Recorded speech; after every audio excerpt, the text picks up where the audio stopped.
It was autumn on the island of Sodor. Henry, Percy and Thomas were busy working in the yards.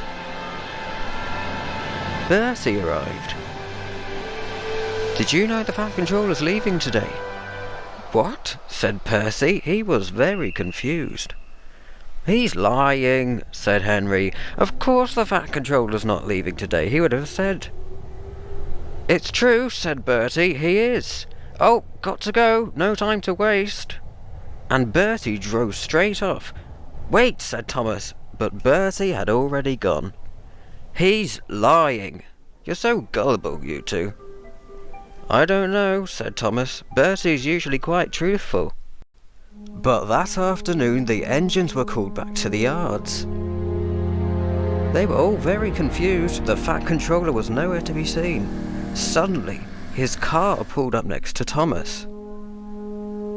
The engines felt a little uneasy. "You may have heard a rumour about me leaving Sodor today. And I'm afraid to say that rumour is actually true. Lady Hat and myself have concluded we need a change of scene. We're moving to America later on. I must go." And then he left. So, later that day, the engine said hello to the new controller. Bertie was very cross. "This new controller thinks he owns the road. He would not pay for his bus fare. And now I'm giving him a free ride just to see you. It's not at all fair. He was rude to my driver and I have had a horrible day. I hope that he goes away." The engines were very scared, especially Henry. But they didn't know what to think. At last, the controller stepped out. "Oh," he said, as he sneered at the engines. "All steam engines, are we? What is this railway all about? So pathetic. Look at you. A small, stumpy traction engine. Didn't even know they ran on rails." Fergus was very cross, but he managed to stay calm despite his rude remarks. "Now let's get one thing straight, shall we? I do not tolerate accidents. I do not accept engines who have accidents. You engines are out of date. You're old. You're useless." James was fuming. "He won't last 5 minutes here," said James. "No one likes him." Poor Percy was scared. "I hope I don't have an accident," he thought to himself. "Now that engine over there is a useful engine. Look, he's big." "You actually believe me, don't you?" "Of course he's not. He's a stinking steam engine."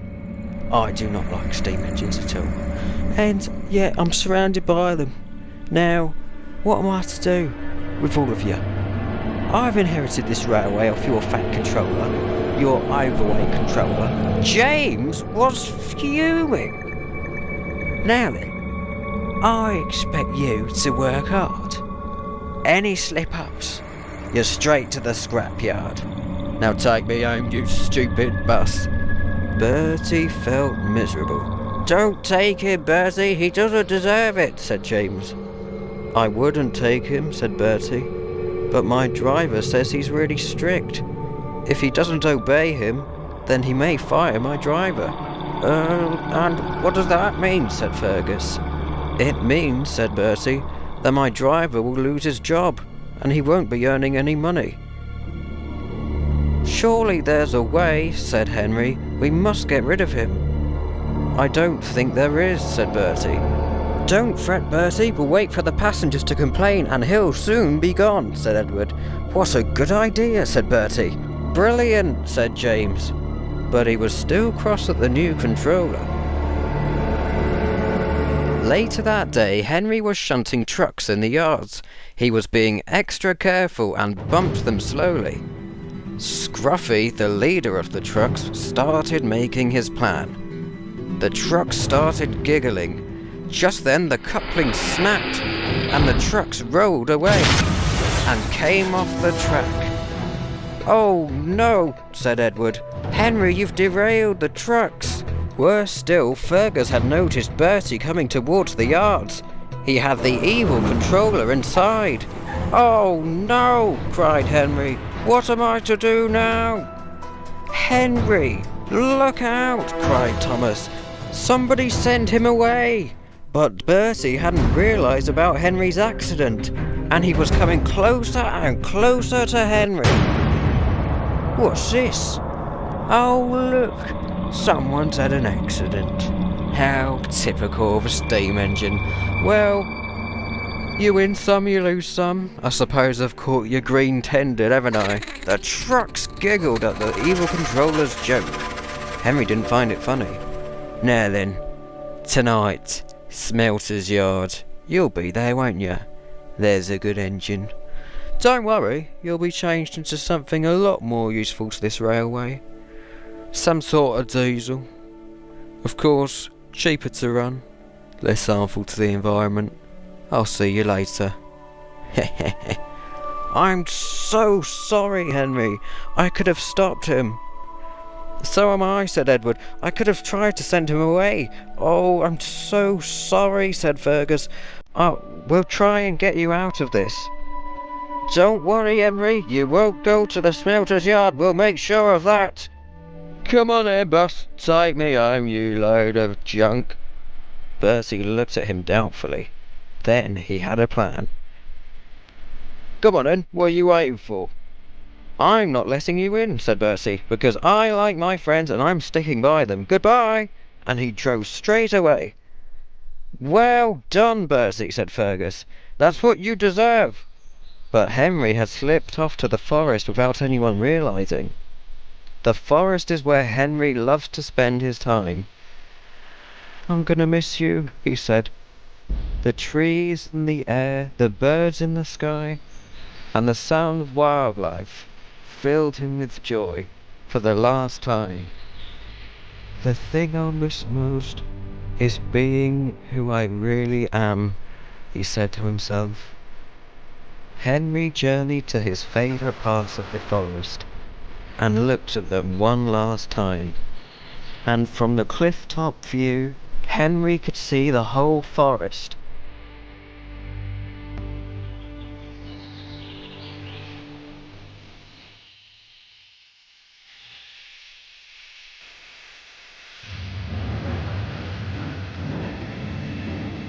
That night, Henry went to the scrapyard. Inside, Henry had lost hope. His fire was out, and he stood sad and alone.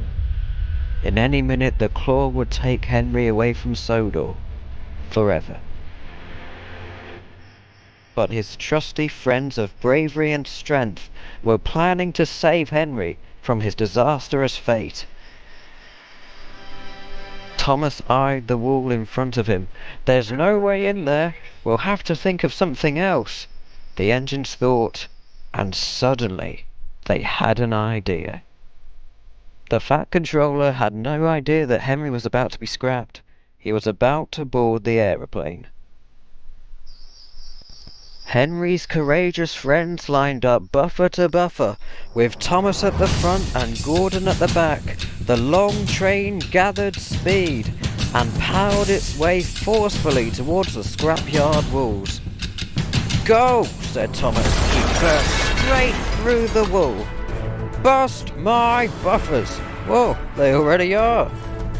"I may not like to bust my buffers, but for Henry I will do it any day. Now stay on guard in case the evil controller arrives." "Thomas," said Henry. "Is that you?" "Yes, Henry. Thank goodness you're not scrapped yet. Now I am going to get you out of here. Right now." "Thank you," said Henry. "I'm very happy you came." The light went on and the grabber was coming down to grab Henry. "Look out, Henry. I'll have to push you." "Hurry, Thomas!" Thomas pushed Henry as hard as he could and just missed the claw. But the evil controller was watching. He drove after them in his car. You're not getting away from me this time. Thomas puffed as fast as he could. Henry was helping Thomas to move, but the evil controller was gaining on them. Thomas puffed through a tunnel and onto the main line. Bertie saw the evil controller, and at once he swerved right in front of the car and diverted him into a power station. The engines were safe, but the evil controller's car was in pieces. Later that day at Tidmouth Sheds, the engines were talking about their day's venture. "What a close shave that was," said Thomas. "I'm so happy we got away from him. Goodness knows where he is now." "I'm just happy that I could be back at the sheds." Oh, Henry was too tired to talk. He fell asleep at once. Outside, a light was shining through onto the floor. Thomas saw it shine next to him. "There's something moving outside. It's some sort of vehicle." Then the light moved round to the front of the shed. It shone through the window. "Oh, cinders and ashes!" Henry woke up at once. "I think it's the evil controller." The engines were very scared. Suddenly, there was something moving outside, and it blocked off the light. Something had approached the shed door. "It's him! I know! It's the evil controller," said Henry. The engines waited as the door swung open. It was the fat controller. "Hello," he said. I'm just coming here to say I'm not going anywhere, so never fret. I'm here." "But why did you want to move to America?" "Well, wife's decision. I find that owning the railway was the best place for me." The engines were delighted. They had their old controller back. Soon all the engines were back to their old jobs. Percy was pulling the mail and Gordon was pulling the express. All the engines were happy again, and of course Thomas the Tank Engine was back on his branch line. He would often see Bertie there and thank him for his bravery. And Henry was back in his forest. "I'm so glad to be back," he said. And Henry knew that whatever happened, he would always be safe on the Fat Controller's railway. And as for the evil controller, well, he survived the explosion but left two things behind: a ruined power station and a very battered van.